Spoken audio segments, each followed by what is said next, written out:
ये तस्वीरें ईरान से आई हैं। इस चेहरे को क्या आप पहचानते हैं?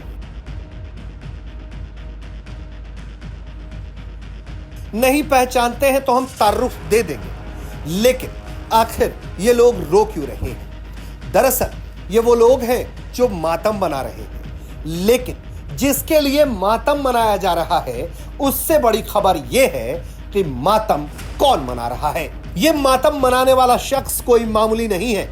इसको लेकर ऐसी अफवाहें उड़ी कि पूरी की पूरी दुनिया हिल गई थी। दरअसल मातम मनाता हुआ यह चेहरा है ईरान रिवॉल्यूशनरी गार्ड के ओवरसीज चीफ का इस्माइल कानी। जी हां, आखिरकार दुनिया के सामने आ गया है। इसी को लेकर अफवाह थी कि इसी ने इजराइल को कोई टिप बेच दी और इसी के कारण नसरुल्लाह और उसके तमाम हिजबुल्लाह के दूसरे साथी मारे गए। और इसको लेकर खबरें यहां तक थी, जो मिडिल ईस्ट अखबार है या जो इजरायली अखबार है या जो ब्रिटेन का अखबार है, वो ये दावा कर रहा था कि इसे ईरान रिवॉल्यूशनरी गार्ड्स ने ही गिरफ्तार कर लिया है और इसकी पूछताछ की जा रही है, इससे इंटरोगेशन चल रहा है।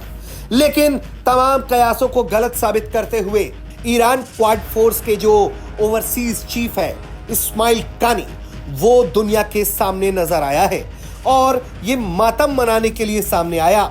ये मातम था ईरान रिवॉल्यूशनरी गार्ड्स के deputy commander brigadier general Abbas Nilforoushan Hassan का, जो हिजबुल्लाह चीफ हसन नसरल्लाह के साथ 27 सितंबर को मारा गया था। इसका शरीर मिल नहीं पा रहा था, फिर बाद में तमाम कोशिशों के बाद इसके शरीर को ढूंढ निकाला गया और इसके बाद फिर इराक के करबला में इसके लिए नमाज पढ़ी गई और फिर इसे ईरान लाया गया, जहां ईरान के बड़े अधिकारी कुछ इस तरह से मातम मनाते हुए नजर आए। अब जब इस्माइल कानी सामने आ गया है, उस तरह के कयासों पर अब रोक लग गया है जिसमें उसे इजरायली एजेंट बताया जा रहा था।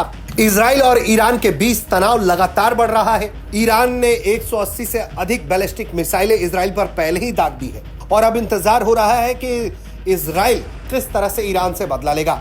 ऐसे में ईरान रिवॉल्यूशनरी गार्ड्स पर भी सबकी नजर है कि वो किस तरह से व्यवहार करेंगे और इन्हीं सबके बीच इस्माइल कानी का इस तरह से सार्वजनिक नजर आना ये बताता है कि ईरान के रिवॉल्यूशनरी गार्ड्स में सब कुछ ठीक है और इस्माइल कानी इजरायली एजेंट बिल्कुल नहीं है। ब्यूरो रिपोर्ट, भारत तक।